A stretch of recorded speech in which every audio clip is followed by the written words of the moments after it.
One thing that wolves and wolf dogs do is they lick you in the mouth.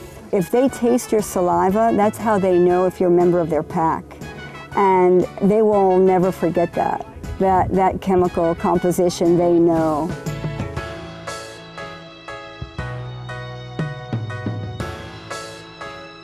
Welcome, harmonious viewers, to this edition of Animal World, Our Co-Inhabitants. Wolves inhabit the northern hemisphere in areas including the Arctic tundra, taiga, plains or steppes, savannas, and forests. Today we're going to find out about a relative of the wolf dog.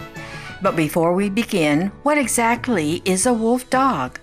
A wolf dog is the offspring of a pure wolf and a dog or another wolf dog.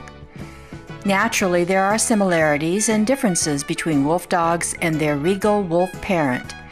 For example, wolf dogs are generally heavier and taller than their wolf mother or father, but their color reflects their wolf heritage. Coloring is one way to distinguish where wolves originated from. Usually the white wolf is going to be in a colder climate with more snow because they need the camouflage. So that's more of the Arctic wolf.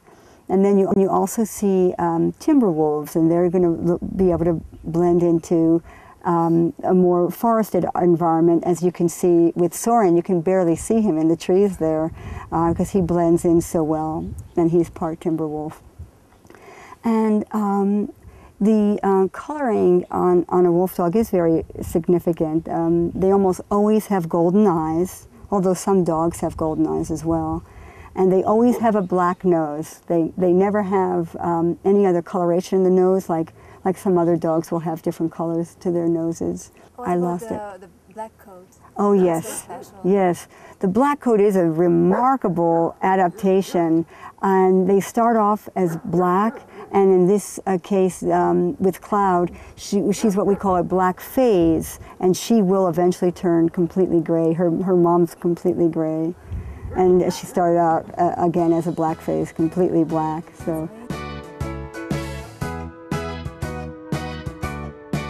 How can we tell a wolf dog from a dog?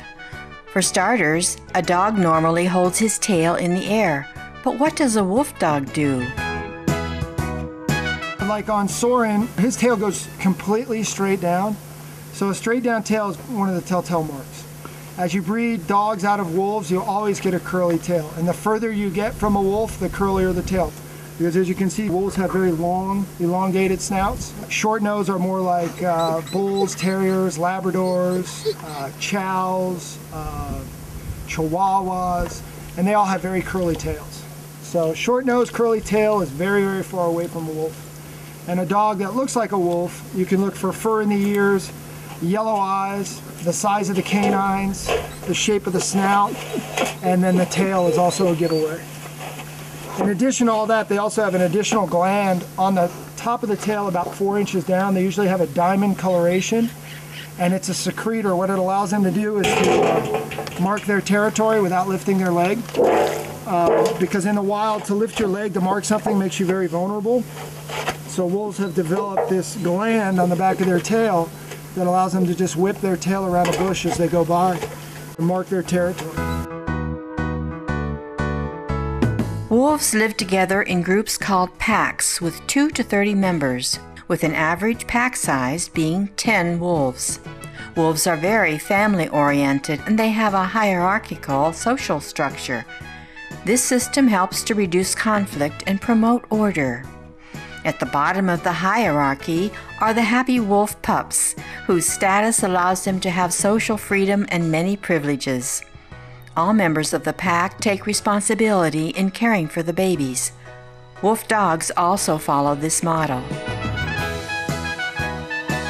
One thing that we love to watch is when we have a baby, and it's rare to get a baby wolf or wolf dog because most people get them and they're okay for a few months, and they can handle them until they mature. And wolves take about 3 years to mature, but by a year old, they can be a good 100 pounds. So most people relinquish them. We've gotten some of ours from the pound, actually from just being left out in the wild.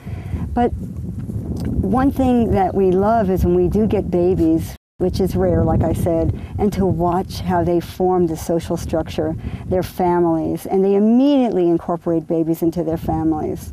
And there's an uncle who watches over them, and then there's usually what we used to call alpha males and alpha females. Those are the more dominant ones, but they're not aggressively dominant. They just know that there's an order, and they are so protective of the baby. It's just wonderful to see. If she's running around by stairs, one will lie across the stairs so she doesn't go falling down.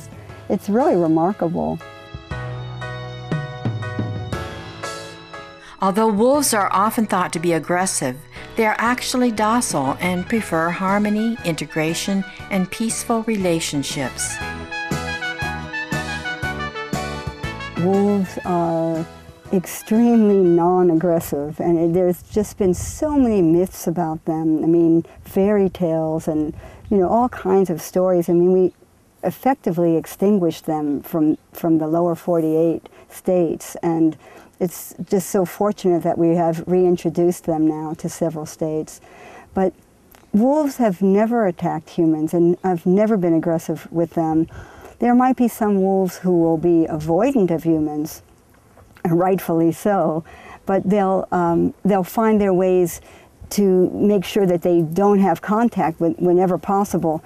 But as you can see with these guys and girls that we have here, they want to interact. They're social beings, and they really want to have interactions with us, even though they just met you, and you see how they came up and just want to be acknowledged, and they can tell so quickly when someone has good intentions, and they're very loving and very social. Given their affectionate nature, wolf dogs get along well with many other animals. One of the things that we just love to see is the interspecies relationships. Just like human beings have relationships with dogs and cats and other species, these animals do too, and they love each other. I just am so thrilled to dispel the myths about wolves and wolf dogs and coyotes. Our coyotes love our wolves, and they get along so well together. And we just love seeing those kinds of relationships. And also, the important thing is that wolves are gentle, soulful creatures that really are just so intelligent and so social. It's so important for them to have family and to recognize the importance of family. There is a wonderful story about a timber wolf mix wolf dog called Shauna, who was honored with the Shining World Hero Award in 2007 by Supreme Master Ching Hai for her amazing rescue of her human companions during a severe ice storm. The unexpected storm occurred around 7 p.m. when Mr. and Mrs. Fertig, both 82 years old, were at the Enchanted Forest Wildlife Sanctuary in Alden, New York, USA, a refuge which they founded, caring for injured birds. While walking back to their house only 60 meters away, the extreme weather caused trees to fall around the Fertigs, and they became trapped in a small alley between the sanctuary's buildings. Sensing the enormous danger that her caregivers were in, as they were not able to move the large branches or climb over the fallen trees, Shauna, who was outside the house, began digging under the trees through dirt, branches, snow, and ice. It took Shauna many hours of tunneling to get from the back porch of the residence to where Mr. and Mrs. Fertig were standing. However, after reaching them, Shauna realized that her human companions were very reluctant to go through the tunnel she had created, especially Mr. Fertig.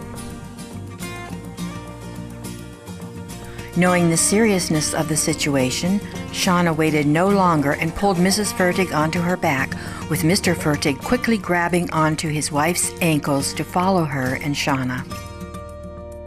Slowly, Shauna managed to pull her friends through the tunnel until they finally emerged at the house at 2 a.m. As there was no heat or light in the home due to a power outage caused by the storm, Shauna kept the Fertigs warm with her body heat until the morning, when the fire department arrived following calls from the Ferdigs' neighbors who were concerned for their safety as they had not heard from them. Despite the touching tale we've just recounted, it should be emphasized that wolf dogs are not like normal canines, as they are wild beings, and experts caution not to adopt them as animal companions.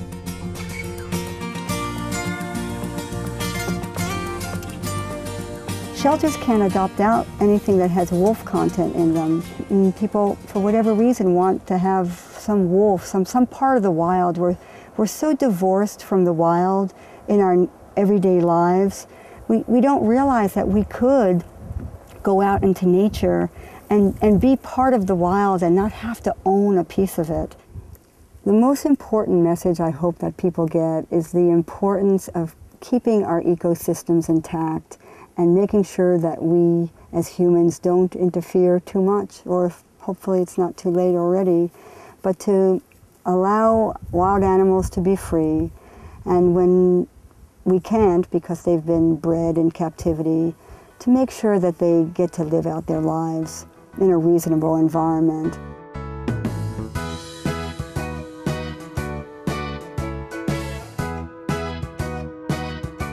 In closing, the wolf dog is a fantastic animal with many admirable traits and a big heart. May humanity always be kind to wolf dogs and all other animals, as they always wish us the very best. Gentle viewers, thank you for joining us on Animal World, Our Co-Inhabitants. May our love and compassion forever expand and encompass our entire global family.